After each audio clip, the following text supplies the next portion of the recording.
이 시간 우리에게 주신 하나님의 말씀은 신약성경 마태복음 19장 3절부터 8절까지의 말씀입니다.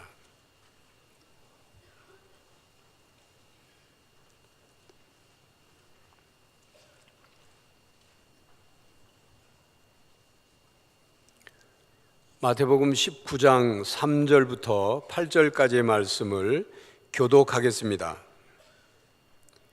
바리새인들이 예수께 나와 그를 시험하여 이르되 사람이 어떤 이유가 있으면 그 아내를 버리는 것이 옳으니까?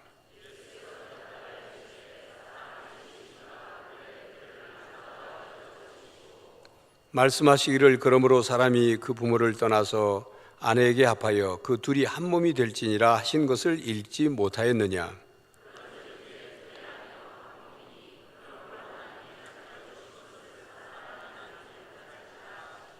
여짜오되 그러면 어찌하여 모세는 이혼 증서를 주어서 버리라 명하였나이까?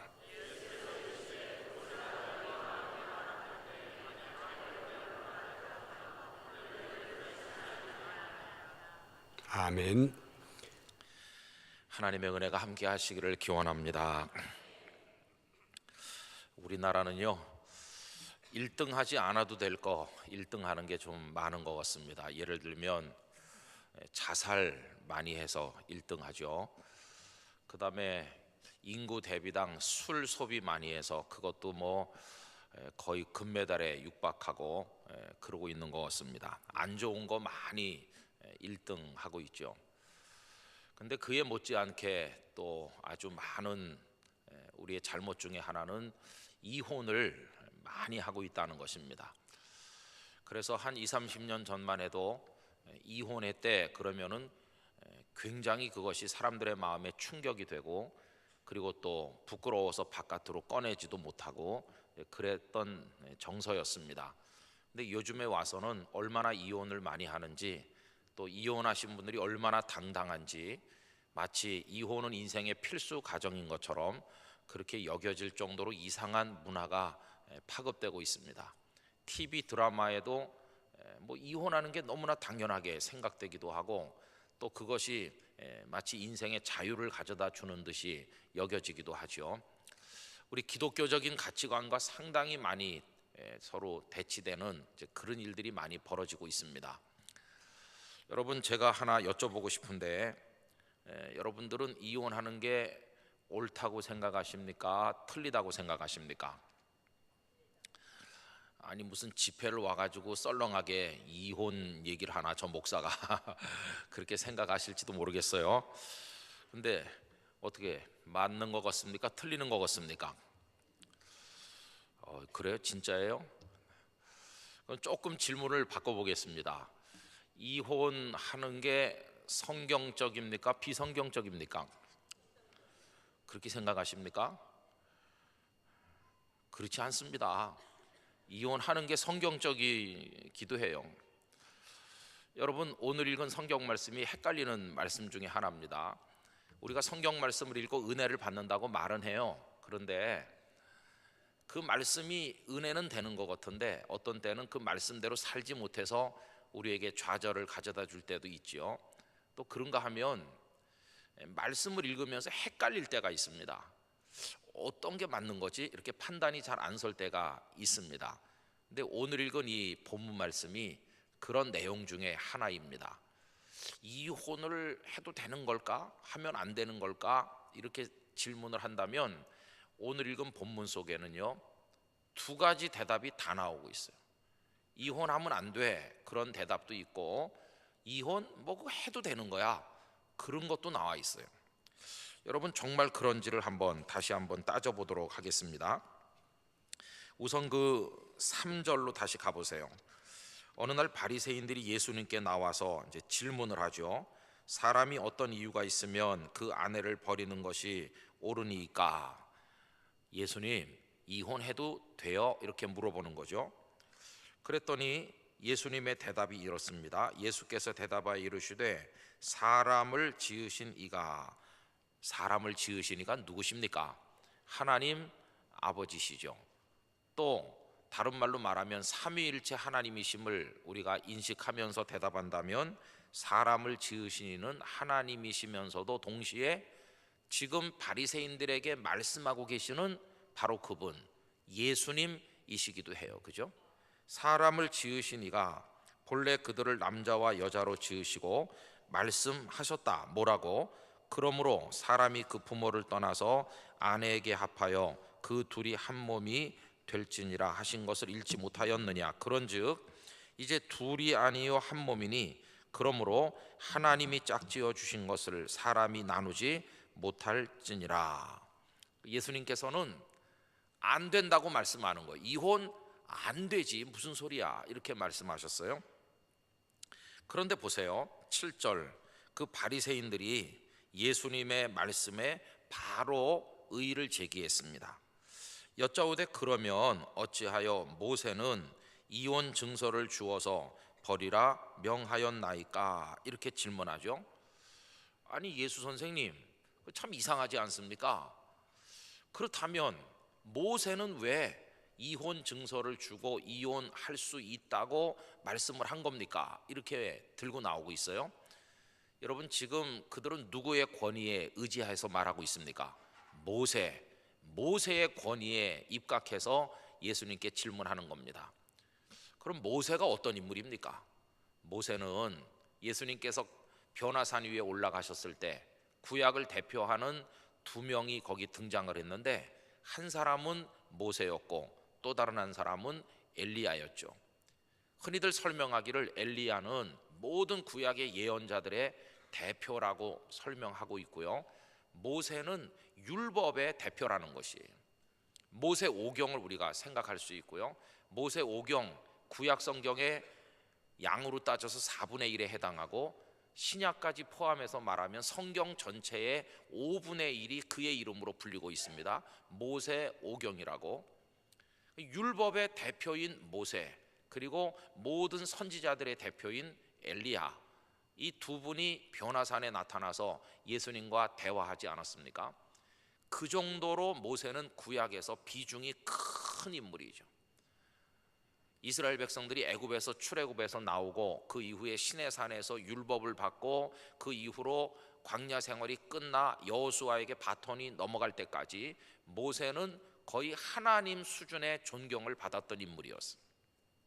그 증거가 뭐냐 하면요, 모세가 하나님의 부르심을 받들어 시내산에 올라가서 여러 날이 지나도 내려오지 않았습니다.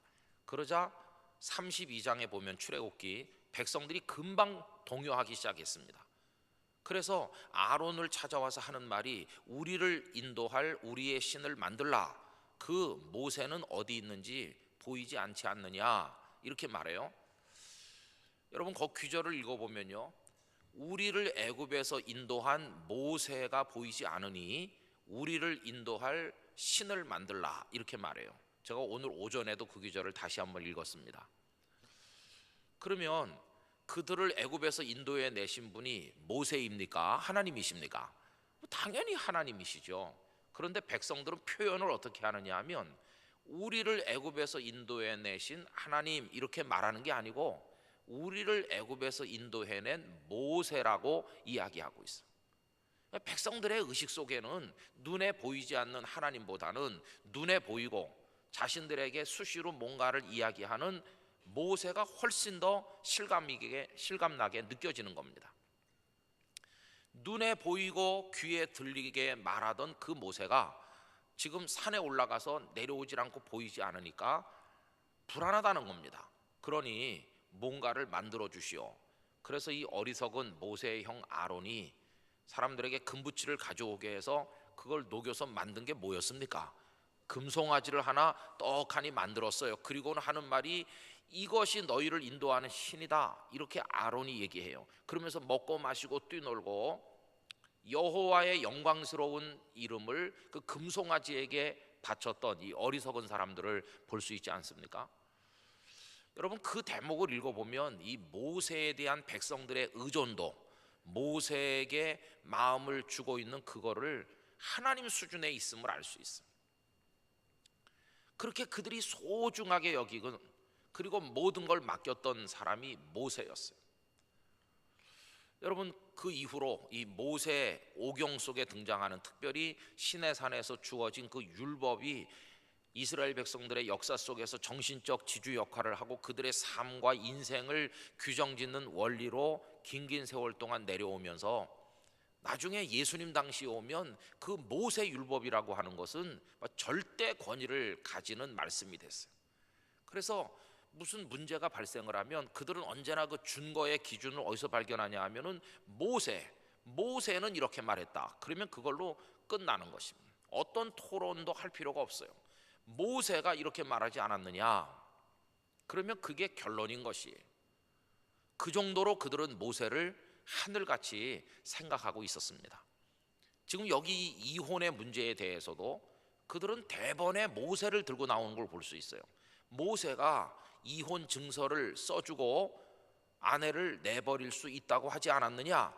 다시 말하면 이혼이 가능하다고 이야기하지 않았느냐? 이렇게 예수님에게 지금 의의를 제기하는 겁니다. 자, 그럼 여러분 정말 모세가 그렇게 말한 적이 있을까 하는 의아한 생각을 가지실 거예요. 야, 못 듣던 이야기네. 이혼이 가능하다고 말한 적이 정말 있나? 여러분 한번 확인을 해봐야 되겠죠. 신명기 24장 1절 한번 다 펴서 읽어봅시다. 신명기 24장 1절. 제가 가진 성경은 298면입니다. 신명기 24장 1절 말씀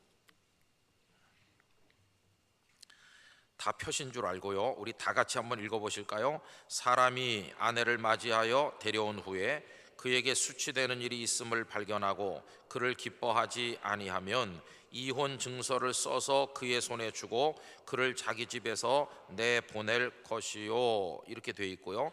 그 2절에 이어서 보면 그 여자는 그의 집에서 나가서 다른 사람의 아내가 되려니와 그 여자가 재혼할 수 있는 길이 열려 있는 걸 볼 수 있어요. 여러분 분명히 여기 모세가 그렇게 말을 했어요. 전혀 몰랐던 사실을 오늘 저녁에 새롭게 발견하고, 야, 이런 말씀이 있는 줄 알았으면 내가 다시 생각해 보는 건데, 이렇게 자극받으시면 곤란합니다. 근데 어쨌든 여기 확인이 되잖아요. 그럼 하나 또 생각해 볼 것은 여기 신명기에 나오는 여러 말씀들이 이제 모세가 세상 떠나기 전에 모압 평지에서 백성들에게 일러준 말씀 중에 일부인데, 이게 모세 개인의 이야기입니까? 아니면 하나님께 받아서 하신 말씀입니까? 이거 역시 하나님께 받아서 하신 말씀이죠.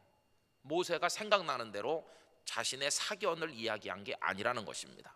하나님께 받았던 말씀을 백성들에게 전달했을 뿐 아니겠어요? 그럼 참 이상한 이야기가 됩니다. 왜냐하면 하나님은 한 분이신데 그 하나님께서 어떤 때는 이혼하면 절대 안 돼 이렇게 말씀하셨고, 여기 신명기 24장 1절에서는 뭐 이혼할 수도 있지 하는 정도로 말씀을 하신 게 되지 않습니까? 어떻게 한 분 하나님이 같은 문제에 대해서 서로 다른 충돌하는 두 가지 말씀을 하실 수가 있나, 이런 이상한 생각이 우리에게 든다는 겁니다. 그래서 좀 헷갈리는 거 아니에요? 어떤 게 하나님의 말씀인가? 여러분 둘 다 성경 속에 나오는 거예요. 둘 다 성경 속에 나오죠. 그러니까 아까 제가 여러분께 드렸던 질문, 이혼하는 게 성경적이냐 비성경적이냐 이렇게 질문했을 때 많은 분들이 비성경적이라고 그랬는데요, 신명기 24장 1절에 분명히 있잖아요. 이혼하는 것도 성경적이고 이혼하면 안 된다는 것도 성경적인 것이에요. 그러므로 이혼한다고 아무도 비방할 사람이 없어요. 왜? 너무도 당당하게 이혼할 수 있는 거예요. 나는 성경적으로 이혼한다. 신명기 24장 1절에 봐라. 거기 분명히 모세를 통해서 할 수 있다고 말씀하지 않았느냐? 내가 뭐 성경을 어겼나? 난 다 성경대로 살고 있어. 이렇게 말할 수 있다는 겁니다. 그래서 여러분 이렇게 헷갈리는 주제 앞에 우리가 서게 되는데, 이럴 때는 우리가 어디서부터 풀어나가는 게 좋을까요?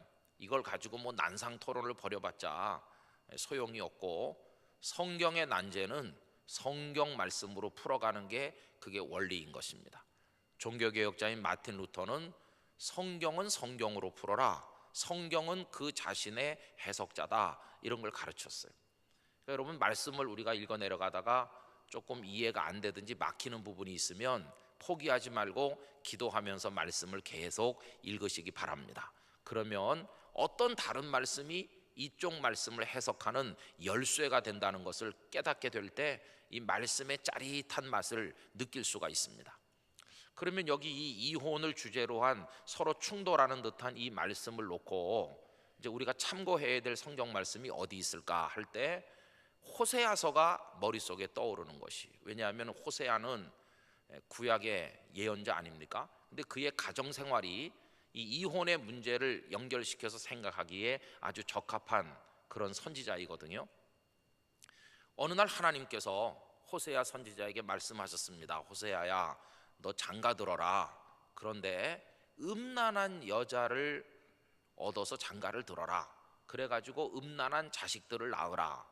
이게 호세아에게 임했던 첫 번째 말씀이었어요. 호세아서 1장에 보면 나오는 말씀이죠. 그래서 호세아가 누가 그 음란한 여인을 만나고 싶겠어요? 단정하고 정숙하고 정말 사랑하며 살아갈 수 있는 여인을 원할 텐데, 호세아는 하나님의 사람이라는 그 사명을 완수하기 위해서 이제 고멜이라는 여자를 만나게 되죠. 보나마나 고멜은 동네에서 평판이 좋지 않았을 것입니다. 저 고멜이라는 처녀의 쟤는 말이야 바람기가 있어. 쟤는 어떻게 말하는 것도 저렇게 말하고 애가 조신하지 못할까? 그 누가 데려갈는지 참 걱정이 돼. 아마 어른들이 그렇게 시원치 않게 평가했던 여자인 게 틀림없어요. 근데 경건하고 의로운 호세아가 고멜과 결혼하겠다고 했을 때 아마 사람들이 많이 반대하거나 아니면 흉을 보거나 어리석은 호세아라고 비난했을지도 모르겠습니다. 어쨌든 성경은 뭐 그 자세한 정황은 기록하고 있지 않지만 이 호세아가 고멜과 결혼을 했어요. 그런데 아니나 다를까 이 호세아가 뭐 이스라엘도 낳고 암미 또 무슨 뭐 루하마 이런 자식들, 나중에 이제 그렇게 됐는데 처음에 이름은 로암미 로루하마 그랬었죠. 이런 이제 자식들을 몇 명 낳았음에도 불구하고 계속 바람이 나는 거예요. 그래가지고 다른 남자를 또 찾아가네요. 그래서 음행을 하는 겁니다. 그러면 이제 여러분들이 호세아라고 생각을 해보세요. 고멜이 그런 짓을 하고 다니면 호세아의 입장에서 이혼의 문제를 심각하게 생각할 수 있지 않겠어요? 내가 이런 여자랑 계속 살아야 되겠어? 라고 할 때 그가 선택할 수 있는 게 뭐가 있겠어요? 옆에 있는 친구들이나 주변 사람들이 뭐라고 하겠습니까? 호세야, 남자가 돼가지고 말이야 어떻게 저런 여자한테 매여 사느냐고, 저 확 버려버리라고, 갈라서, 이렇게들 많이 말했을 거예요. 그리고 호세아가 차마 어떻게 내가 이렇게 결정을 못 내고 있으면 옆에서 뭐라고 말했겠습니까? 양심의 가책 같은 거 느낄 거 하나도 없어. 자네가 말이지 저 여자를 버린다고 해서 아무도 우리 마을의 자네를 비난할 사람 없네. 더구나 신명기 24장 1절을 보라고. 거기 모세를 통해 주신 말씀에 분명히 이혼할 수 있다고 되어 있지 않느냐. 호세야, 당장 이혼 증서를 써주고 갈라서. 아마 이렇게 대부분이 와서 호세아에게 말을 하지 않았겠어요? 그런데 우리가 호세아서를 읽어보면 호세아의 결정은 무엇입니까? 그래, 신명기 24장 1절에 따라서 이 여자와 갈라서자 이렇게 했나요? 그게 아니라는 거예요. 호세아는 꼭 바보처럼 사람들이 그렇게 이야기했을 것이 틀림없고 자신도 신명기 24장 1절을 모르는 바가 아니었겠으나 꼭 바보같이 호세아가 한 일이 뭡니까? 다시 그 여자를 찾아가는 거예요. 다른 남자와 바람이 난 그 여자를 찾아가서 달래는 겁니다. 고멜, 그래도 첫사랑이 낫지 않겠어? 뭐 별소리 다 했겠죠. 그래가지고는 다시 또 데리고 들어와요. 그럼 이 고멜이 또 조신하게 있는 게 아니라 또 바람기 있는 여자라 또 그러면 또 가서 또 데리고 오고 또 데리고 와요. 아니 여러분, 이 하나님의 말씀은 고귀한 생명의 말씀이고 하나님의 영감으로 기록된 말씀인데, 그래서 우리가 단지 성경이라고 말하지 않고 하나님의 말씀이라고 부르지 않습니까? 우리가 성경 그럴 때는 돈 몇만 원 주면 살 수 있는 하얀 건 종이고 까만 건 글씨인 헌책방에 얼마든지 내다 팔 수 있는 책에 불과하지만, 우리가 이걸 하나님의 말씀이라고 하게 되면 이건 종이의 가격으로 매길 수 있는 게 아니라 생명보다 더 귀한 말씀으로 바뀌는 것이거든요. 우린 이걸 성경이라고 부르는 데서 멈추지 않고 하나님의 말씀이라고 믿고 있지 않습니까? 그렇죠? 근데 이 귀중한 하나님의 말씀 속에 왜 하나님은 그 한 바보 같은 남자의 이야기를 담아서 우리로 하여금 읽게 하시는가 하는 것입니다. 옛날에 예수님 나시기 700~800년 전에 그렇게 멍청한 한 남자가 북왕국 이스라엘에 살고 있었단다 하는 걸 알려주시기 위한 게 목적일까요? 왜 이걸 금과 옥조 같은 성경 속에 집어넣어서 읽게 하시는가 하는 것입니다. 거기는 하나님의 뜻이 있는 거 아니겠어요? 그 뜻이 뭘까요? 왜 호세아의 바보 같은 사랑 이야기를 우리들에게 들려주시는 것일까요? 그 이유는 다른 게 아니라 바보 같은 한 남자 호세아의 그 바보 같은 사랑 이야기를 통해서 하나님께서 하시고 싶은 다른 이야기가 있다는 것입니다. 그게 뭐냐? 바로 하나님 당신의 이야기를 우리에게 하시고 싶어 하는 것입니다. 하나님 당신의 하나님의 그 바보 같은 사랑 이야기가 우리들에게 전달되기를 바라는 마음으로 하나님께서 호세아를 하나의 대역처럼 내세우셨을 뿐이라는 것입니다. 여러분, 하나님이 장가 드셨다는 사실을 알고 계신가요? 하나님이 장가 드셨다고? 나한테 청첩장을 보낸 적이 없으신데 여러분, 하나님이 옛날에 장가 드셨습니다. 아니, 그런 얘기가 성경에 어디 있어? 성경에 있습니다. 하나님께서 장가 드셨다는 얘기가. 신이신 그분이 무슨 장가를 드나? 장가 드셨다니까요. 그거 한번 찾아서 확인해 봐야 되겠죠. 여러분, 어딜 보시냐면 호세아서를 이제 한번 펴봅시다. 구약 성경 호세아서 2장을 펴보시기 바랍니다. 2장 1258면입니다. 1258면 호세아서 2장 19절 말씀, 호세아서 2장 19절 20절 2절 말씀을 우리가 읽고자 합니다. 여러분, 찾으신 분들은 다 같이 크게 읽어보겠습니다. 내가 네게 장가들어 영원히 살되 공의와 정의와 은총과 긍휼이 여김으로 네게 장가들며 진실함으로 네게 장가들리니 내가 여호와인 줄을 알리라. 아멘. 분명히 하나님께서 말씀하셨어요. 나 장가든다. 누구한테? 너한테. 그래가지고 영원히 살 거야 이렇게 말씀하시잖아요. 그래서 정의와 은총과 긍휼 그리고 진실함, 이게 하나님께서 장가드시면서 신부에게 주시는 결혼 선물인 것이. 우리 장가들, 그래서 너랑 나랑 영원히 살자 이렇게 하셨어요. 그랬더니 그 앞으로 몇 절 올라가셔서요 16절 말씀 보십시오. 2장 16절 다 같이 읽어보겠습니다. 여호와께서 이르시되 그날에 네가 나를 내 남편이라 일컫고 다시는 내 바알이라 일컫지 아니하리라. 아멘. 그럼 여러분, 하나님의 신부는 누구입니까? 바로 이스라엘 백성인 것이. 하나님 아버지와 이스라엘 백성이 결혼을 했어요. 그래서 이스라엘 백성은 하나님을 바라보면서 내 남편이십니다 이렇게 고백을 한다는 거예요. 그리고 하나님께서는 이스라엘을 내 사랑하는 아내라고 부르신다는 겁니다. 바로 그 이야기가 호세아와 고멜의 이야기를 통해 투영되고 있는 것이에요. 그런데 고멜이 바람기가 있는 여자가 돼서 툭하면 뛰어나가는 것과 마찬가지로 하나님의 신부가 된 이 이스라엘 백성도 바람기가 농후한 백성이 돼서 하나님의 품을 떠나서 자꾸만 바깥으로 나가는 겁니다. 나가서 바알 신을 향해서 내 남편이라 이렇게 부르는 거예요. 오 나의 바알이여. 바알의 품에 안겨요.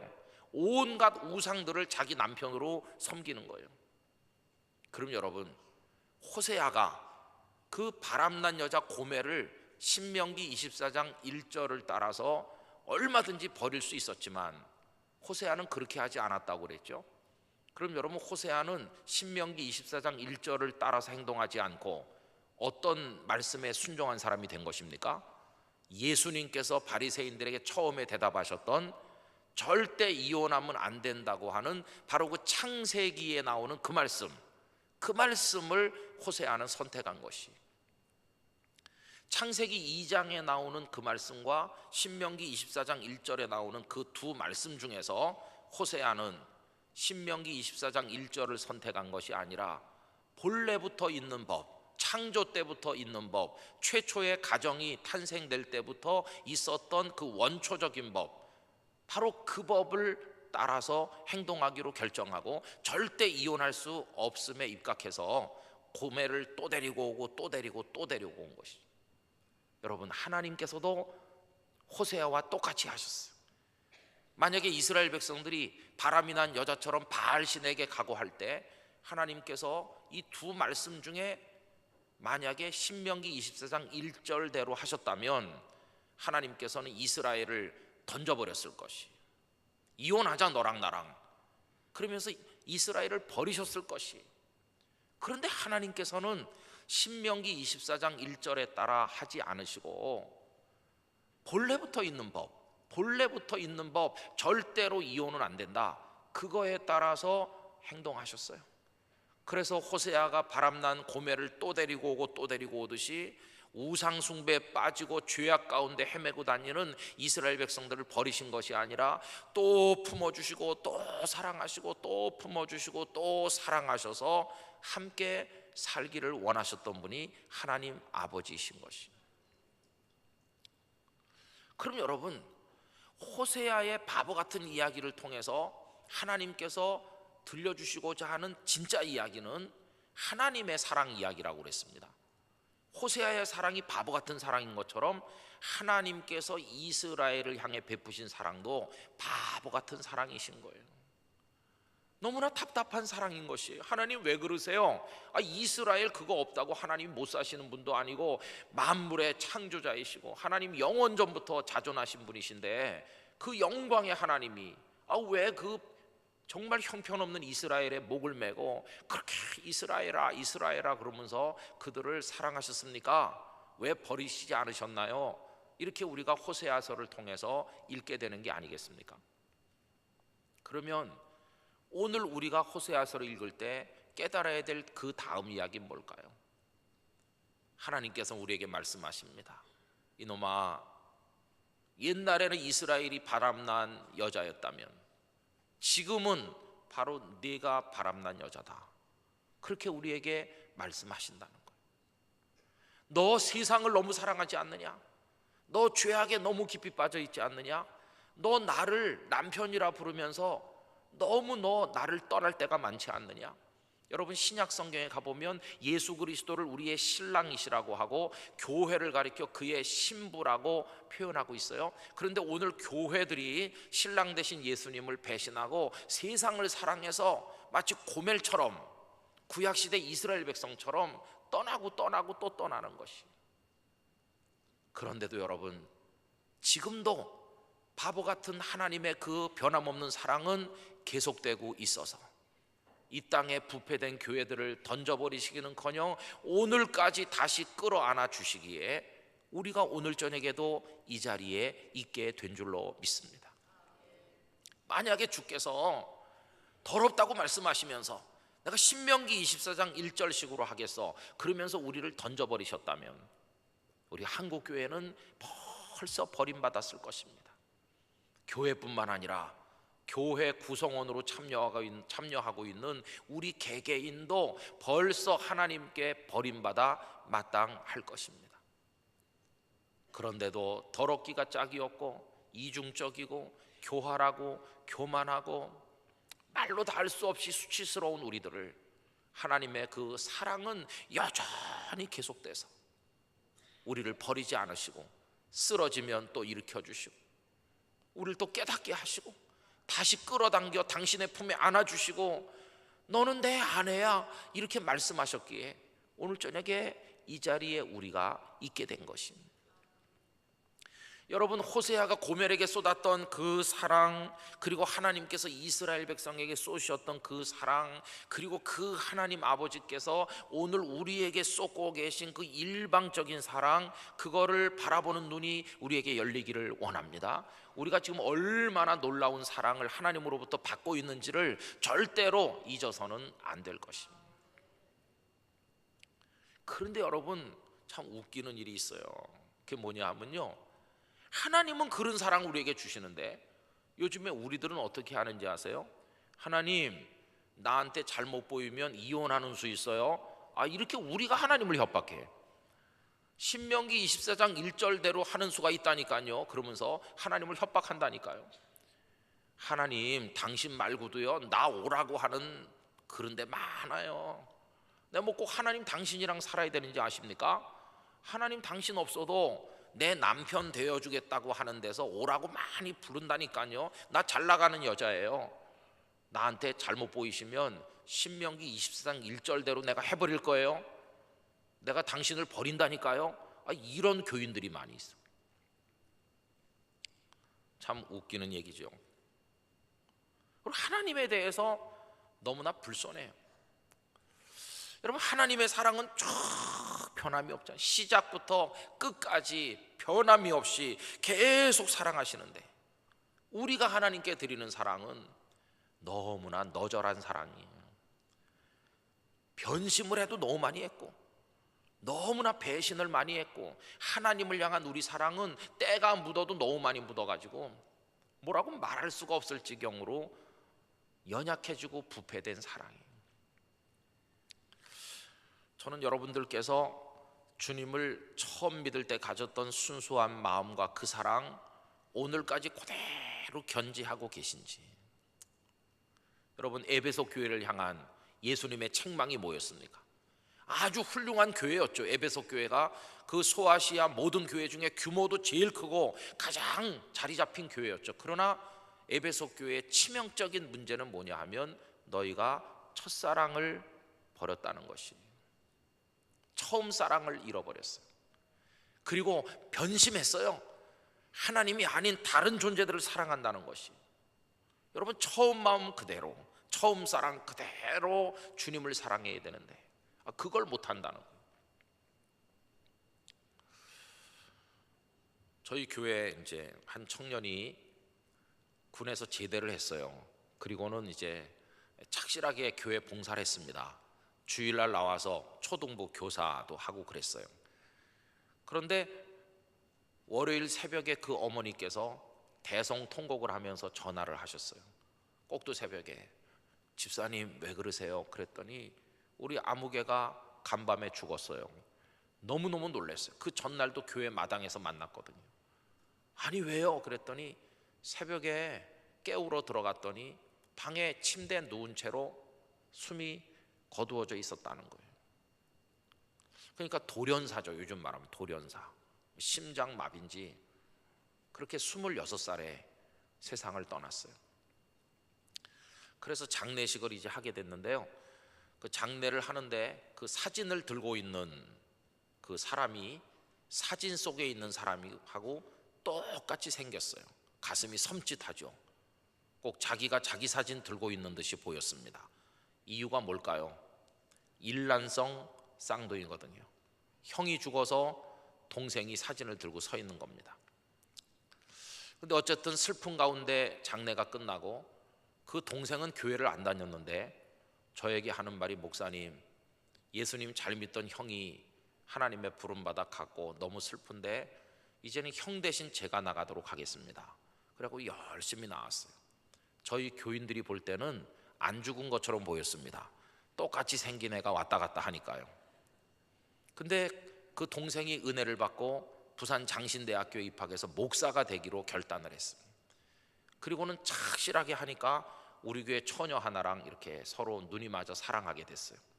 그래서 이제 결혼을 해가지고 영도에 살면서 김해까지 신학교를 다니게 됐어요. 그래서 제가 물어봤습니다. 그래, 아침 먹고 다니냐고. 그 영도에서 김해까지 가려면 차가 그 낙동 다리 넘어가는데 엄청나게 막히거든요. 조금만 늦게 가면 8시 35분 수업에 도착 못할 텐데, 그럼 막 새벽 일찍 출발해야 되는데 아침은 어떡하느냐고 그러니까요, 그 청년이 저한테 막 싱글벙글 웃으면서, 목사님, 장가 가니까 좋긴 좋은 것 같아요. 뭐가? 제 아내가요 꼭두 새벽에 밥 해준다고 그랬어요. 아니 몇 시에? 5시에 먹을 수 있도록 해준대요. 정말? 정말이라니까요. 이러는 거예요. 그래서 일주일쯤 지난 다음에 진짜 밥 해주더나 그랬더니 그럼요, 된장찌개 끓이고 해가지고 5시 되니까 밥상을 딱 차려주면서 이거 먹고 늦지 않게 일찍 가라고 그랬어요. 저 요새 아내 사랑 많이 받고 있어요. 이렇게 자랑을 하더라고요, 저한테. 아마 목사님은 그런 거 못 받겠지만 제 아내는 해줍니다, 이렇게 자랑하는 듯이 보였습니다. 그래서 제가, 야 이놈아, 몇 달만 있어봐라. 그래가지고 이제 얼마 지났어요. 그래서 몇 달 지난 다음에 요새도 5시에 찌개 끓여서 밥 해주냐 했더니 요새 콘프레이크 먹는데요. 그러다가 한 1년 반 지나니까 아기를 하나 낳았거든요. 요새 뭘 먹고 다녀? 그랬더니, 그리고 너 콘프레이크 먹을 때 눈은 뜨냐? 그랬더니 눈도 안 뜹니다. 그럼 콘프레이크 먹고 나가는 거 그거 알긴 아냐? 저 가도 모릅니다. 그 나중에 그 부인을 교회 마당에서 만났어요. 그래갖고, 아니 너 처음에는 된장찌개 끓여가지고 해줬다면서. 네. 그 다음에는 왜 안 해줘? 뭐 다 그렇죠 뭐. 그 다음에 네 남편이 나가는데 눈도 안 뜬다면서. 깨보면 벌써 각오 없어요. 여러분, 예수님을 믿는 것도 그 비슷해요. 장로님 처음 되던 날, 내가 이제는 장로로서 주님을 사랑한다. 내 생명이 거두어지는 그날까지 다 변함없이 주님 사랑해야지. 그 주님의 사랑이 변함이 없으니까 나도 변함없이 주님 사랑해야지, 이렇게 생각하잖아요.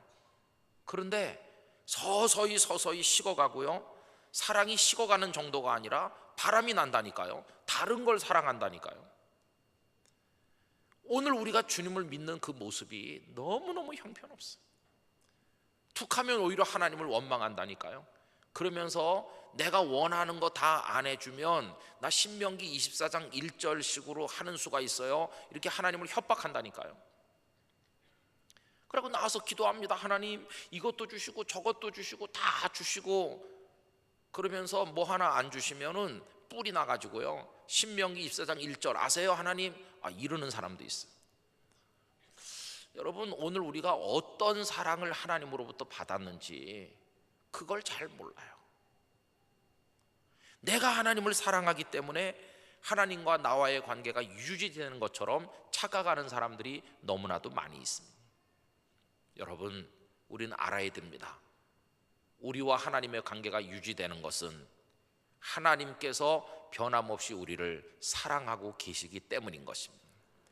고멜과 호세아의 부부관계가 끊어지지 않는 것은 하나님께서 그 호세아가 고멜을 끊임없이 사랑하기 때문인 것, 그거와 똑같은 것입니다. 오늘 읽은 마태복음 본문에 가서 보면 본래는 그렇지 아니하였다, 이렇게 예수님 말씀하시거든요. 모세가 그렇게 이야기한 것은 너희가 하도 완악하기 때문에, 그 여자가 핍박을 받으면서 남편 밑에서 고생하는 게 안 돼서 그 여자를 다른 남자에게 갈 수 있는 길을 열기 위해서 너희가 워낙 악하기 때문에 만든 일종의 편법이었다. 그러나 본래는 그런 게 아니었어. 본래가 뭡니까? 이 본래라고 번역된 헬라어 아포아르케라는 단어는 태초에는 그런 뜻입니다. 하나님께서 세상을 만드시고 아담과 하와를 만들어 부부가 되게 하시던 태초에는 이혼 그런 거 없었어. 지고지순한 사랑으로 맺어져서 평생 사랑하고 영원히 사랑하는 것만 있었는데, 너희가 너무 악하다 보니까 그런 편법이 생긴 거지. 여러분, 하나님을 사랑하실 때 인간의 악독함으로 인해서 생겨난 편법 정도로 하나님을 사랑하시겠습니까? 아니면 본래의 법을 따라 하나님을 끝까지 사랑하시겠습니까? 그 하나님을 향한 사랑을 오늘 저녁에 결단하시게 되기를 바라는 것입니다. 하나님 우리를 얼마나 사랑하시는지, 나는 주님을 어떻게 사랑하면 좋을까? 여러분, 우리가 주님을 사랑하는 거 한번 생각해 보세요. 주일날 예배 오는 거예요. 예배 오는 걸 가지고 주님을 사랑했다고 말하는 사람이 있습니다. 그건 마치 밥을 먹으면서 나 엄마 사랑해 그러는 거나 똑같은 것입니다. 밥 안 먹으면 자기가 배고프죠. 자기가 죽지요. 밥 먹으면서 어머니를 뭐 대단히 위로해 주는 듯이 그렇게 말하는 사람이 있어요. 그와 똑같은 것입니다. 예배, 그건 당연한 것입니다. 내가 뭐 좀 교회 일을 조금 거들어서 봉사하는 거, 뭐 그거 가지고 내가 주님을 사랑한다고 그렇게 말할 수 있을까요? 그런 거 가지고 사랑이라고 말할 수 없어요. 남남끼리도 봉사해 줄 수 있어요. 할머니가 무거운 짐을 들고 길거리에 있으면 그거 들어다 주는 거는 당연히 하는 것이지, 그걸 가지고 내가 할머니를 뭐 지고지순하게 사랑한다고 말하는 사람 정신 나간 사람이에요. 그냥 내가 힘들어 보이시기에 들어드렸을 뿐이야. 여러분, 남남끼리도 봉사할 수 있어요. 뭐 교회 일 좀 돕는다고요? 그거 가지고 무슨 사랑이라고 말할 수 있겠습니까? 예수님께서 우리에게 주신 사랑, 하나님께서 우리에게 주신 사랑은요, 아주 어려운 사랑을 하셨어요. 어느 정도 하나님은 어려운 사랑을 하셨나? 독생자를 십자가에 버리는 어려운 사랑을 하셨습니다. 예수님의 사랑은 쉬운 사랑이 아니었습니다. 얼마나 어려운 사랑이냐 하면, 당신의 몸을 갈갈이 찢고 피 한 방울 물 한 방울 남지 않도록 다 쏟아주시는 그런 어려운 사랑으로 우리를 사랑하셨어요. 근데 우리가 하는 사랑은 너무 쉬운 사랑이죠. 너무 쉬운 사랑. 뭐 손끝을 조금 움직여가지고 뭐 교회 일을 조금 하고, 오시는 분들에게 어서 오세요 하고 주보 나눠주고 안내하고, 뭐 회의에 참석하고, 남선교회 여전도회 가서 좀 앉아 있다가 뭐 이런 거 하는 거를 주님을 사랑하는 거라고 말하는 거는 너무 이상한 거 아닙니까? 주님은 당신을 통째로 주시기까지 아주 어려운 사랑으로 일편단심 우리를 사랑하셨는데, 우리 사랑은 너무너무 시시하잖아요. 저는 우리가 연약한 인간이기 때문에 단 한 번도 우리 마음이 변하거나 식지 아니하고 예수님처럼 굉장한 뜨거운 열정과 사랑으로 변치 않고 주님께 나가자고 말할 자신은 저부터도 없습니다. 그러나 적어도 우리 마음에 결심은 있어야 될 거 아니겠어요?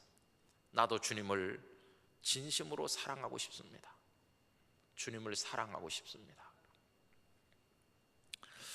여러분, 제가 보니까요, 은혜를 받은 사람의 증거는요, 목소리가 큰 게 아니고 정말 주님을 사랑하는 거라고 믿습니다.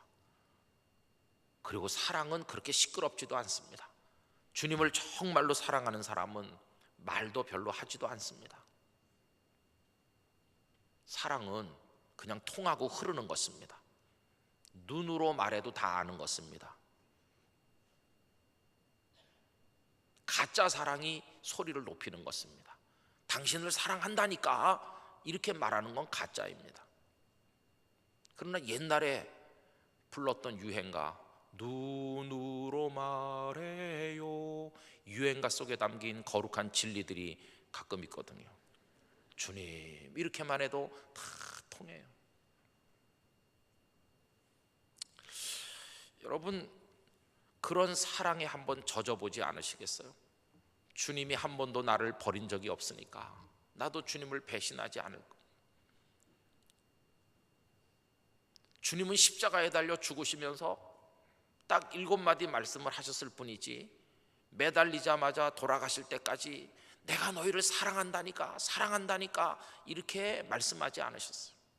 매달려 계신 그 자체가 사랑이었어요. 여러분, 이용도 목사님이라고 아십니까?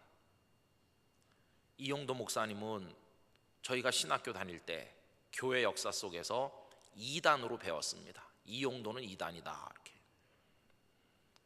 그런데 저희 아버님께서 아직 건장하시고 정신이 총명할 때, 돌아가시기 몇 해 전에 제가 아버님께 여쭤봤습니다. 아버지는 모태신앙이시고 정말 평생 예수님을 믿었고 얼마나 많은 목사님들을 만나 설교를 들었습니까? 저희 아버님은요, 살아있는 한국 교회사 비슷했습니다.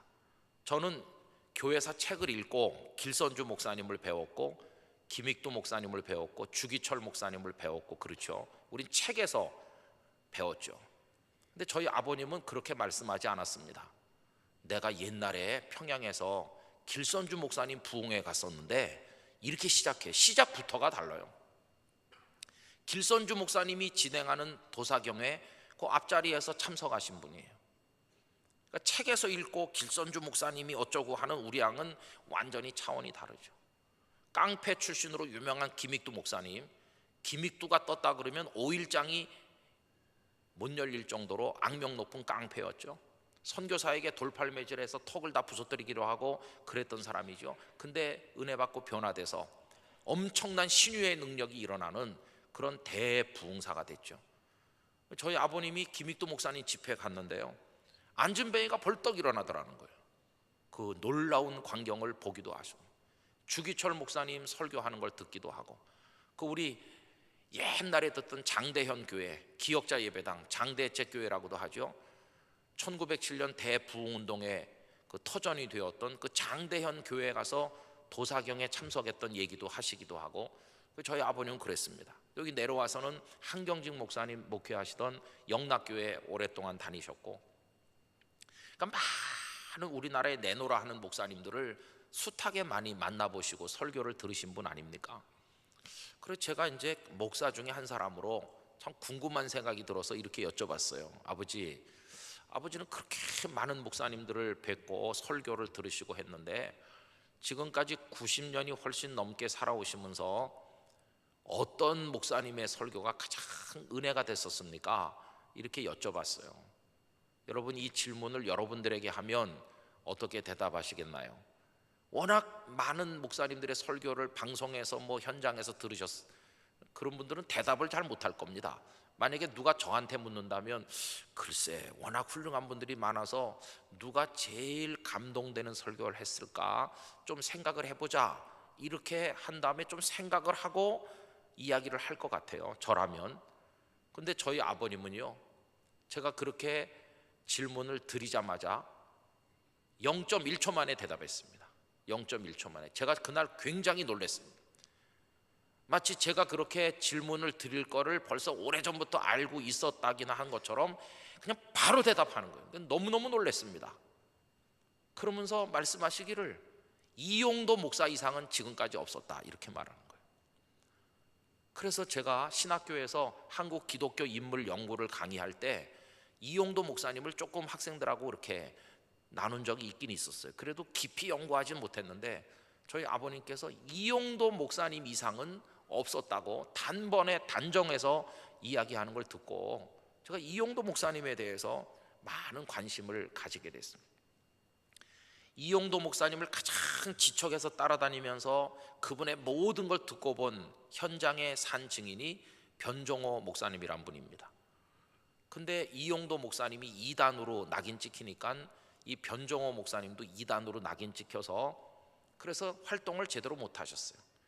그러나 그 변종호 목사님은 공부도 많이 하신 분이시고, 그리고 그분의 양력을 보면 학교 교장, 대학의 교수 이런 걸 많이 하시다가 미국으로 이민을 가셨는데 이제 거기서 세상을 떠나셨습니다. 변종호 목사님께서 8권째까지 이용도 전집을 내시고 돌아가시고, 그 사모님이 그 나머지 2권을 내서 이용도 전집이 10권으로 출판이 됐어요. 근데 품절이 돼서 구할 수 없는 책이 돼 있죠. 근데 제가 우여곡절 끝에 그 10권을 구하게 됐습니다. 그래서 그걸 읽어보면요, 이용도 목사라는 분의 그 모든 것을 알 수가 있어요. 근데 그분이 얼마나 겸손하고 얼마나 예수님을 사랑하는지. 황해도 재령은 평안도 선천과 함께 동양의 예루살렘이라고 불렸던 기독교인들이 많은 곳입니다. 근데 이용도 목사님은 나이도 많지도 않아요. 1901년에 태어나서 1933년에 돌아가셨어요. 꼭 예수님처럼 33년 살고 가셨는데 30년 동안은 그냥 살았고 끄트머리 3년 동안 사역을 하고 가서 꼭 예수님과 비슷해요. 그 삶이 아주 짧지만 강력하게 했습니다. 그 당시 2천만 동포가 이용도 이름 석자를 모르는 사람이 없었다, 그런 기록이 있을 정도로 대단했습니다. 근데 그분이 아주 겸손하게 그렇게 살았죠. 그분이 많은 일을 했는데 감추어진 일이 많습니다. 예컨대 그 변종호 목사님이 하루는 이용도 목사님 집에 갔는데요, 어딜 나가더래요. 그 추운 엄동설 안에 뭘 이렇게 꾸려가지고. 그래서 목사님 어딜 가십니까? 그러니 자네는 따라올 거 없네. 그래도 제가 가보고 싶다고 따라가니까 서울 시내 어디로 헤매고 다니더니 어느 가정집에 들어가더래요. 근데 그 옆에 누가 한 두어 명 서 있더래요. 저기 저 사람들이 일본 순살세, 일본 사람들이 감시하는 집에 들어가는 거예요. 그리고 그 집엔 누가 있냐 하면은 쫄쫄 굶고 있는 불쌍한 사람들이 있는데, 따져보면은 독립운동을 하는 사람들의 가족이라는 거예요. 일본 사람들이 지키고 있는 거죠. 누가 드나드는지. 근데 이분은 두려움도 없이 일본 순사가 지켜보든지 말든지 돈과 쌀을 가지고 가서 그 가족들에게 먹을 걸 대주고 부양을 해주는 거예요. 이거 변종호 목사님이 이제 거기 들어가서 그들을 위해 기도해주고 하는 걸 봤다는 겁니다. 그럼 여러분, 그 이용도 목사님에게 쌀과 돈을 공급받았던 그 독립운동하던 이의 그 가족들이 누굴까요? 다름이 아니라 김좌진 장군의 가족들인 거예요. 김좌진 장군이 청산리 전투의 영웅 아닙니까? 그리고 그 후손들이 지금까지 내려오는 거 여러분 아시죠? 그런 일도 하셨던 분이세요. 근데 이분이 얼마나 겸손한지요. 그 재령 평양의 그 선천 지역과 더불어서 동양의 예루살렘이라고 하던 그 재령의 집회를 갔는데, 많은 분들이 이용도 목사님 온다고 역에 나와서 강사를 기다리는 거예요. 몇 시간을 기다려도 강사가 안 오시는 거예요. 그러나 이용도 목사님 벌써 도착한 거예요. 근데 왜 못 만났을까? 그때는 사진이 없을 때기 때문에 알아보지를 못하는 거죠. 유명한 부흥 강사기 때문에 아마 잘 차려입고 얼굴에 기름기가 흐르고 그럴 거라고 생각하고 나가서 그 재령 지역의 목사님들과 성도들이 기다리고 있는데, 이분은 볼이 쑥 꺼지고 결핵을 앓고, 그리고 키도 자그마하고 무명 바지저고리에다가 무명 그거 두루마기를 걸치고 모자를 눌러쓰고 등이 꾸부정한 게 아무도 알아보지 못하는 거예요. 그래가지고 벌써 그들 앞에 지나갔어요. 그 교인들 앞을 지나가는데도 교인들이 못 알아본 거예요. 가서 허름한 여관을 한 군데 정하니까 여관집에서도 사람으로 인정을 안 해주는, 너무 초라한 모습으로 손님이 오니까요. 그래서 여기 숙박계에다가 직업을 쓰라고 하니까 이제 목사라고 이제 쓰고, 근데 그 여관집 주인들도 다 재령해서 기독교인들인데 알아보지 못하는 거죠. 그리고는 예배당에 가서 강단 앞에 엎드려서 기도를 하고 있는데도 아무도 강사가 온 걸 모르는 거예요. 그러면서 시간이 다 되니까 앉아있는 그 2,000명이나 되는 사람들이 오늘 강사가 왜 안 오지? 시간이 지났는데 강사가 안 온다고 그러더래요. 근데 어떤 한 사람이 다른 곳의 집회에서 이용도 목사님을 얼굴을 본 적이 있는 사람이 저 앞에 무릎 꿇은 분이 바로 그분이라고. 그래서 그때서야 그 재령 지역에 있는 목사님들이 와가지고 그 초라하게 무릎 꿇고 있는 그분에게 당신이 이용도 목사입니까? 그러니까 그때서야 허리를 펴면서 그렇습니다 이렇게 말하더래요. 여러분, 그날 그 재령에서 집회를 하면서 얼마나 놀라운 뒤집어지는 역사가 있는지요. 근데 나중에 그 집회를 요즘처럼 이렇게 2박 3일 짧게 하는 게 아니고 열 하루, 열 이틀 계속 하는 겁니다. 밤낮 없이. 한 번 하면 2시간, 3시간, 4시간 설교를 하는데 막 하니까 나중에는 이 마이크도 없이 하니까요, 목이 다 쉬어가지고, 그래서 소리가 아무것도 안 나오는 거죠. 소리가 아무것도 안 나오니까 사람들이 보는 거는 입을 열고 있다는 거 하고 손이 올라갔다 내려갔다 한다는 거밖에는 모른다는 거예요. 그런데 손만 올렸다 내렸다 하는데 막 회개하고 뒤집어지고 통곡을 하고 그러는데요, 그 변종호 이분이 거기서 이제 막 기도하는 거죠. 저 이용도 목사님의 입이 열리게 해달라고, 입이 열리게 해달라고 막 기도하는. 열 이틀째 될 때 성령께서 그 성대를 열어주시는 거예요. 그래가지고 하늘의 음성 같은 말씀을 이제 퍼붓는 거죠. 근데 그분이 말문이 닫혔다가 소리가 안 나다가 성대가 다시 열려서 말하면서 했던 그 이야기, 그게 참 가슴에 어떤 감동으로 오더라고요. 뭐라고 얘기하냐면은 말로 한다고 설교고 말로 하지 않는다고 설교가 아닌가. 진정한 설교는 소리 없이 우리 귓전에 들리는 거다. 여러분들은 듣고 있는가? 예수님께서 십자가 위에서 하고 계신 그 설교를 예수님은 6시간 동안을 설교하고 계셨다는 거예요. 오전 9시에 십자가에 매달리신 예수님께서 오후 3시에 다 이루었다고 하시면 내 영혼을 아버지께 부탁하나이다 하면서 부르심을 받으시는데, 그 매달려 계시면서 헐떡거리는 그 6시간의 그 몸짓과 그 모습과 그 모든 것이 우리를 향한 설교였는데, 그 설교를 듣는 귀가 있느냐고 이 목사님이 회중들 앞에 이야기를 했다는 것이에요. 그분의 거친 숨소리가 내가 너를 사랑한다는 설교였고, 그분의 흐르는 피가 설교였고, 그분의 가시면류관 쓰신 모습이 설교였고, 그 매달려 계신 그 6시간 동안의 설교가 나는 너희들을 이렇게 사랑한다고 하신 설교였다는 것이, 지금까지 지상에 존재했던 모든 설교 중에 십자가에 매달린 6시간 동안의 멈춤 없는 그 설교야말로 최고의 설교였는데, 당신들은 그 십자가의 설교를 듣는 귀가 있는가? 제가 그 글을 읽으면서 정말 많은 생각을 했습니다. 우리는 예수님이 십자가에서 7마디 말씀을 했다고 그래요.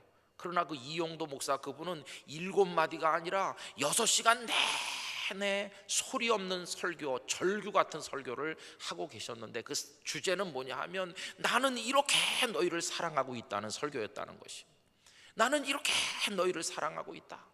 내 몸의 피가 다 빠져나가도록 너희들을 사랑하고 있다. 그럼 너희들이 정결한 처녀고 흠없는 처녀고 나를 사랑하는 처녀냐? 아니라는 거예요. 바람나서 나가고 고멜 같은 여자고 그런 너희들이지만 나는 지금도 너희들을 일편단심 사랑하고 있는데, 그게 예수님의 설교라는 것이. 여러분, 주님은요 어려운 사랑을 하셨습니다. 어려운 사랑을, 결코 쉬운 사랑을 하신 주님이 아니십니다. 우리는 이렇게 앉아가지고 이 전면에 달려있는 십자가를 편안한 눈으로 쳐다봅니다. 그러면서 고난주간쯤 다가오면 주 달려 죽은 십자가 뭐 찬송 부르면서 조금 엄숙하게 가끔 눈물 몇 방울 닦아내고 나 주님의 십자가를 묵상했어요 뭐 이렇게 말하는 걸로 그냥 넘어갑니다. 그리고 또 고난주간 지나면 다 잊어버립니다. 그렇게 우리는 생각하면서 지나갑니다. 그러나 주님의 십자가의 사랑은요 그렇게 지나갈 사랑이 아닌 것입니다. 저는 오늘 저녁에 우리 천안중앙교회 성도들의 마음속에 우리가 지금 받고 있는 사랑이 얼마나 놀랍고도 어려운 사랑이었는가를 알 수 있는 마음 되기를 원합니다. 그런 사랑 우리가 지금 받았고 받고 있고 앞으로도 받을 것입니다.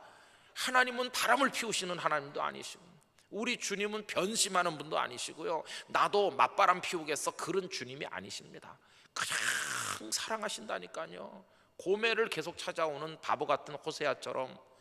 그런데 우리는 주님을 손 엉터리로 사랑하는 거예요. 여러분, 오늘날 교회를 사랑하고 복음을 사랑하고 예수님을 제대로 사랑하는 사람이 얼마나 있겠습니까? 주님을 정말 사랑한다면 교회를 사랑해야 됩니다. 왜냐하면 교회가 주님의 몸 아닙니까? 교회가 주님의 몸 아닙니까? 그런데 많은 사람들이 나 주님을 사랑합니다 이렇게 찬양하고 고백하면서 그분의 몸인 교회를 막 핥히고 잘라내고 그러고 있어요. 팔다리를 막 자르듯이 교회를 분열시키고 이런 이율배반적인 죄악을 저지르는 사람이 얼마나 많습니까?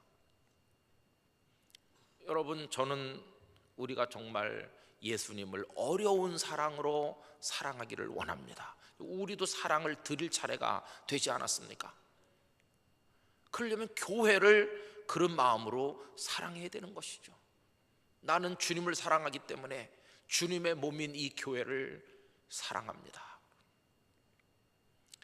저희 교회 집사님 한 분이 말이죠, 남편이 들어오면 매일 저녁에 발을 닦아준다는 거예요. 지금도 60이 다 됐는데 따뜻한 물을 해가지고 그래서 발을 담그게 하고, 그리고 한 30분 이렇게 만져준대요. 발을, 발가락도 다 만져주고 마사지처럼. 그래가지고 그 쪼그리고 앉아갖고 이렇게 남편 발을 긴 세월 동안 그렇게 닦아준대요. 그 얘기를 그 남편 집사님이 나와서 하고 다니기 때문에 많은 여자 성도들에게 미움을 받고 있습니다. 그 얘기 들은 남편들은요 집에 가서 한마디씩 다 하거든요. 누구는 그렇게 해준다는데 이렇게 하면 그 부인들은 뭐라고 할까요? 그 집사님이 그렇게 하니까 해주지, 영감태기야 당신도 그렇게 해봐라, 내가 발 닦아주지 않나, 이래갖고 이상한 가정의 파문들이 일어나고 그럽니다. 근데 그렇게 닦아준대요, 만지면서. 그러면서 그 남편이 너무나 미안하고 그래가지고 하지 말라고 계속 그랬대요. 하지 말라고. 이게 뭐냐고, 다 늙어가지고 하지 말라고. 아, 내 발 내가 닦지 당신이 왜. 그랬더니 그 부인 집사님 말이죠, 이거라도 해야 내가 행복하다고 말하더래요. 나 당신을 정말 사랑하고 이 발로 하루 종일 디디고 다니면서 피로가 이 발에 다 쌓이고, 오늘 밤에 가서 부부싸움은 하지 마시기 바랍니다. 아니면 냄새나는 발을 쑥 내밀던가 그러지 마십시오. 저는 그 집사님 이야기를 들으면서요, 많은 생각을 했어요. 예수님께서 발을 씻겨주지 않았습니까? 마치 남편이신 주님이 아내인 제자들의 발을 씻겨주는 것처럼. 그럼 우리가 이제 할 일은 뭐냐 하면, 우리가 그분들의 발을 씻겨주는 그 예수님의 모습을 생각하면서 이제 우리가 주님의 발을 씻겨야 될 차례인 것이죠. 어떤 목사님께서 이북에서 피난 내려오셨습니다. 근데 그 목사님은 재혼 안 했습니다. 북한에 아내가 있다, 난 재혼 안 해. 그러니까 교인들이 우리 목사님은 성자다 이렇게 존경했습니다. 그런데 어느 날 문제가 생겼습니다. 그 목사님이 불쌍한 아이들을 많이 도와줬는데 그 중에 여자 아이들도 있었습니다. 등록금도 대주기도 하고 외로우니까 딸같이 이렇게 했는데, 그렇게 하고 지냈는데 교인들이 가만히 보니까 예배당 뒤에 사는 목사님 사택에서 아주 갓난아기 울음소리가 들리는 걸 지나가다가 듣게 됐습니다. 혼자 사는 목사님 집에 웬 갓난아기 울음소리인가? 그래가지고 사람들이 이렇게 이상하게 생각했어요. 소문이 이상하게 났습니다. 목사님이 그 여자애를 가까이 할 때부터 알아봤다. 성자인 줄 알았더니 인면수심의 몹쓸 목사다. 이제 소설이 점점 완성돼 가는 거죠. 그래가지고 목사님 나쁜 목사로 낙인이 딱 찍혔어. 교회가 막 시끄러워가지고 어떤 사람 와서 목사님에게 해명해 보시오, 웬 아기가 있습니까? 막 이러고 교회가 시끄러워졌어. 그런데 한 달쯤 지난 어느 날 교회가 막 이렇게 시끄러운데 예배가 끝난 다음에 목사님께서 여러분 다 좀 오늘 그 자리에 앉아 주십시오. 사람들이 이제 뒤숭숭한 분위기 속에서 앉았답니다. 목사님께서 하시는 말씀이, 오늘 이 설교로 저의 모든 사역을 마치고 저는 이제 이 교회를 떠나고자 합니다. 여러분들에게 고마움을 표하려고 앉으시라고 그랬습니다. 제가 오늘 이 교회를 떠나겠습니다. 그렇게 하고 아무 말 없이 그 갓난아기를 포대기에 싸서 안고 그 목사님 훌쩍 떠났다고 합니다. 그리고 그 교회는 다른 목사님이 부임해서 3, 4년 세월이 흘렀는데 그 이후에서야 그 모든 정황이 밝혀졌다는 겁니다. 알고 보니 그 여자애가 철없이 불장난을 해서 어떤 남자와 장난을 해서 아기를 가지게 됐고, 얼떨결에 아기를 낳긴 낳는데 어디다 갖다 놔야 될지 모르니까 목사님 사택에다가 놓고 사라졌다는 것을 뒤늦게 알게 된 것입니다. 교인들이 말이죠, 우리가 진짜 성자이신 그 목사님에게 못할 짓을 했구나, 이제라도 그 목사님을 만나서 사죄해야지, 그 목사님을 찾아다녀도 도대체 어디로 종족을 감추셨는지 알 수가 없더라는 것입니다. 얼마간 시간이 지체된 이후에야 어느 깡시골에 들어가셔서 농사를 짓고 계시는 목사님을 알게 됐다는 겁니다.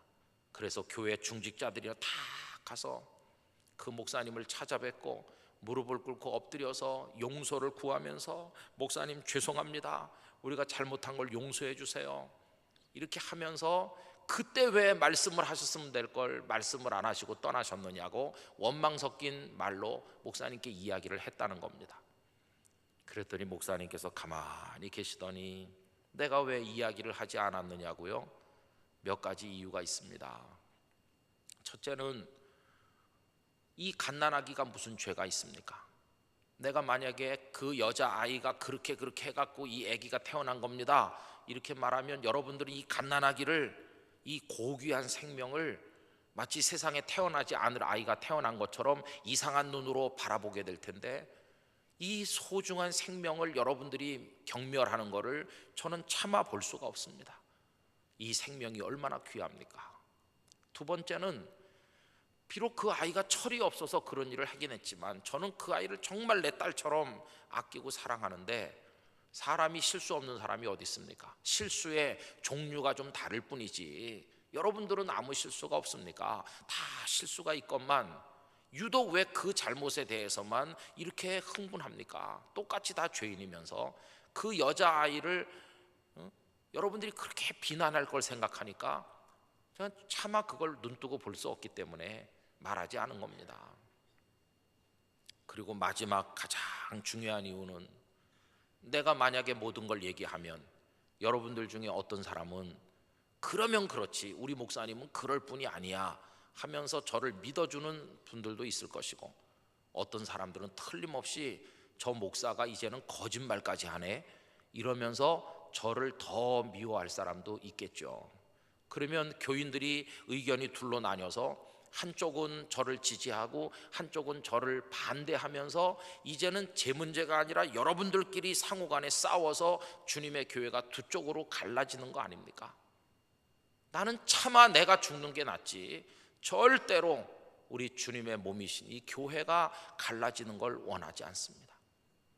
설사 갈라지지 않는다 할지라도 난도질 당해서 주님의 몸이 막 갈라져 터지고 피가 콸콸 쏟는 나 그런 모습은 도저히 볼 수가 없어서, 내 사랑하는 예수님이시고 우리 주님의 몸된 교회고, 그래서 차라리 내가 죽는 게 100번 낫지 제가 죽기로 결심한 겁니다. 그러니까 사람들이 막 울면서요, 목사님 그 대신 목사님께서 목회를 중단하시지 않았습니까? 목회를 못하시게 되지 않았느냐고. 그랬더니 그 목사님 정색을 하면서 내가 왜 목회를 못합니까? 나 지금 열심히 목회하는 중입니다. 아니 목사님 담임 목사도 아니시고 교회도 없고 이 깡시골에서 농사 지면서 무슨 목회를 하십니까? 그러니까 그 목사님이 저기 보세요, 저기 우리 교인이 마침 오네요. 쳐다보니까 그 포대기 안고 갔던 아기가 커서 몇 살 돼가지고 오더랍니다. 아버지 이렇게 부르면서 목사님을 향해. 이 목사님께서 그 아이를 당신의 호적에다 올려가지고 당신의 아들로 삼아서 키우면서 얘가 내 유일한 교인입니다. 내가 이 아이를 잘 키워서 반드시 하나님의 종으로 바칠 것이고, 나는 지금 이 아이 하나를 나의 교인으로 알고 목회하는 중입니다. 그러니 여러분들 더 말씀하지 마시고 가셔서 새로 오신 목사님과 좋은 교회를 일구라고 했다는 것입니다. 여러분, 이 얘기는 대구 근처에서 있었던 이야기로 제가 전해 들었습니다. 그 목사님이 주님을 얼마나 사랑하나요? 그 사랑이 여러분 느껴지지 않습니까? 그 목사님께서 주님의 몸된 교회를 사랑하기 위해서 드리는 그 사랑의 정성은 결코 쉬운 사랑이 아니죠. 자기가 죽어가지고 주님의 몸된 교회를 사랑하는 거죠. 마치 예수님께서 당신이 죽어서 우리를 사랑하는 힘든 사랑을 하셨던 것처럼 그 목사님도 이제는 당신이 죽어서 주님의 몸된 교회를 사랑하는 그런 사랑으로 주님의 사랑에 화답한 것을 볼 수 있지 않습니까? 저는 천안중앙교회 성도들이 신랑 되신 주님께 드리는 사랑의 수준이 높아지시기를 원합니다. 사랑의 순도가 순결해지시기를 바랍니다. 정금 같은 사랑을 예수님께 드리실 수 있기를 바랍니다. 그분이 바람난 나 같은 사람을 끊임없이 사랑하셨다면 나도 이제는 그런 사랑으로 내 주님을 사랑하리라. 여러분들의 마음에 그런 결단을 가지게 되시기를 바랍니다. 여러분, 사랑하면 말이 없는 겁니다. 사랑하지 않으니까 이 말 저 말 하면서 불평하는 거지, 정말 사랑하는 사람은요 아무 말이 없습니다. 어느 날 토요일 오후에 이렇게 교회 안에 돌아다니는데 조용해야 될 방에서 무슨 부시럭부시럭 소리가 나요. 보니까 거긴 갓난아기들이 주일날 예배 드리는 방입니다. 그래서 유리틈으로 이렇게 들여다보니까 어떤 권사님이 쪼그리고 뭘 해요. 그래서 똑똑하고 하니까 깜짝 놀래요. 권사님, 접니다. 근데 여기서 뭐 하세요? 그러니까 권사님이 걸레를 가지고요 그 유아실 넓은 방을 지금 막 가정집 안방 닦듯이 지금 닦고 계신 중이었어요. 땀을 뻘뻘 흘리면서. 아니, 청소하시네요, 권사님. 예, 청소하는 중인데요.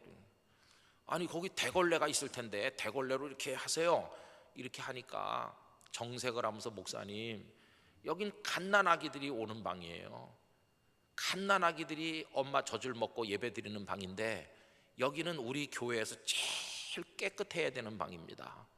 걔네들은 감염의 위험도 있고, 그래서 방도 따뜻해야 되고 깨끗해야 엄마들이 갓난아기 여기다 놓고 예배 드릴 거 아닙니까?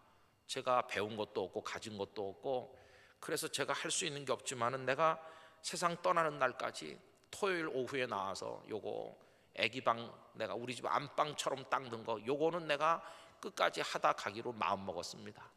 절대 아무에게도 말하지 말아주세요. 저는 이 방 닦는 거를 예수님의 발을 닦는 마음으로 닦고 있습니다. 그러면서 아무한테 말하지 말아달라고 신신당부하는 거예요. 저희 교회에서는 아무한테 말하지 않았습니다. 여러분들도 못 들은 거로 해주시기 바랍니다. 저 그 문 닫고 나오면서 그 권사님이 벌써 몇 년째 그렇게 해오셨다는 걸 알게 됐을 때 마음에 눈물이 흘렀습니다. 저는 우리 교회가 유지되는 게 뭐 목사인 제가 그럴듯해서 된다고 생각하는 형편없는 교만한 생각을 한 적도 있었고요. 뭐 이 사람 저 사람 이렇게 해서 그런 생각했었는데, 알고 보니까 전혀 알려지지 않길 원하면서 내가 했다고 말 절대 하지도 않는 그런 이들의 진정한 사랑이 흘러서 그 교회가 지켜지고 있다는 사실을 알게 됐습니다.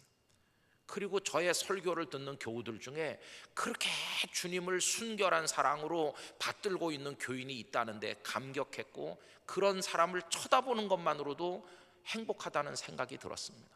아, 우리 교회에 저런 권사님이 있으니 목사인 내가 행복하다, 그런 생각이 들었습니다. 성도 여러분, 지금 이 순간에도 주님의 사랑은 우리에게 변함없이 스며들고 있는 줄로 믿습니다. 이제는 우리가 할 차례입니다.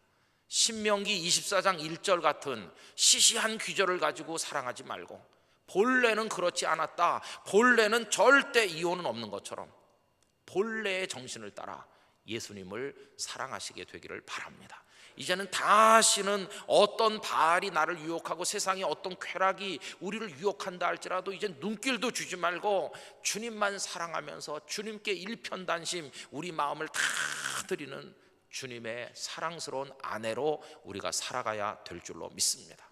그게 우리들이 원점에서는 또 하나의 원리인 것입니다. 나 주님만 사랑하리라.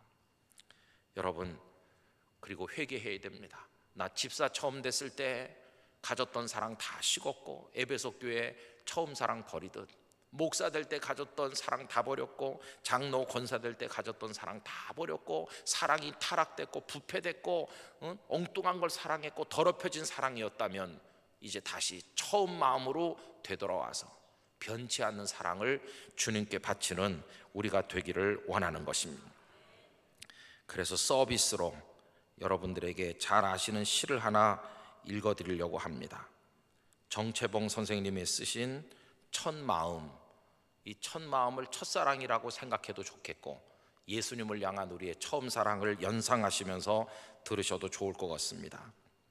1월 1일 아침에 찬물로 세수하면서 먹은 첫마음으로 1년을 산다면, 학교에 입학하여 새 책을 앞에 두고 하루 일과표를 짜던 영롱한 첫마음으로 공부를 한다면, 사랑하는 사이가 처음 눈이 맞던 날에 떨림으로 내내 계속된다면, 첫 출근하는 날 신발끈을 매면서 먹은 마음으로 직장일을 한다면, 아팠다가 병이 나은 날에 상쾌한 공기 속에 감사한 마음으로 몸을 돌본다면, 개업날의 첫 마음으로 손님을 언제고 돈이 적으나 밤이 늦으나 기쁨으로 맞는다면, 세례 성사를 받던 날에 빈 마음으로 눈물을 글썽이며 교회에 다닌다면, 나는 너 너는 나라며 화해하던 그날의 일치가 가시지 않는다면, 여행을 떠나던 날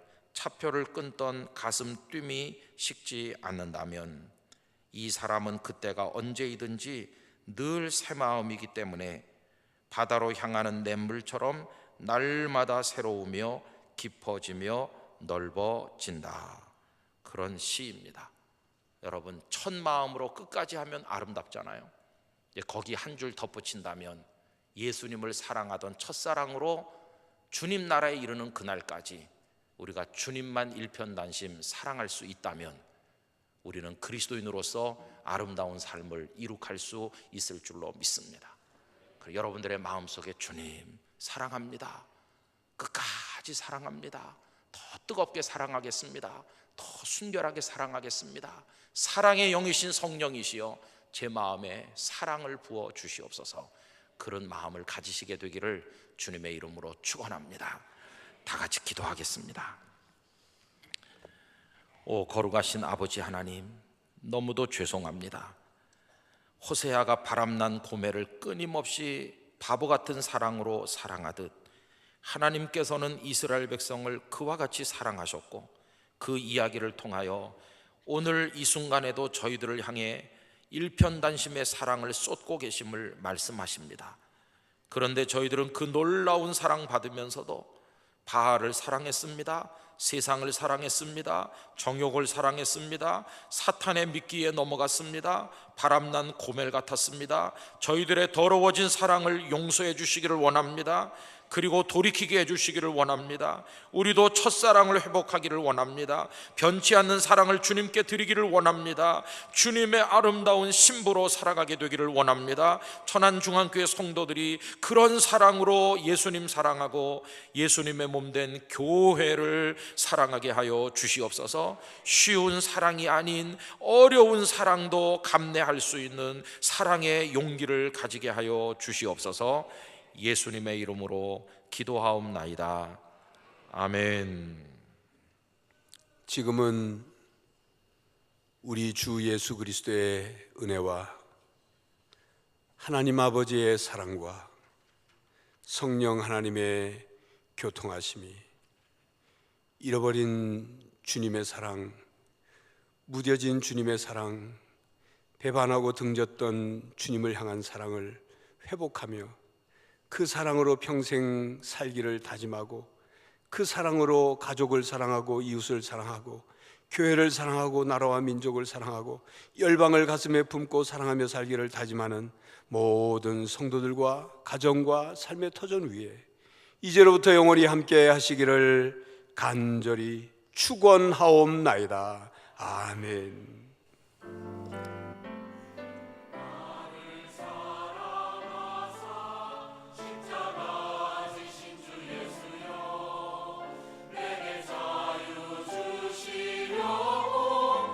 하옵나이다.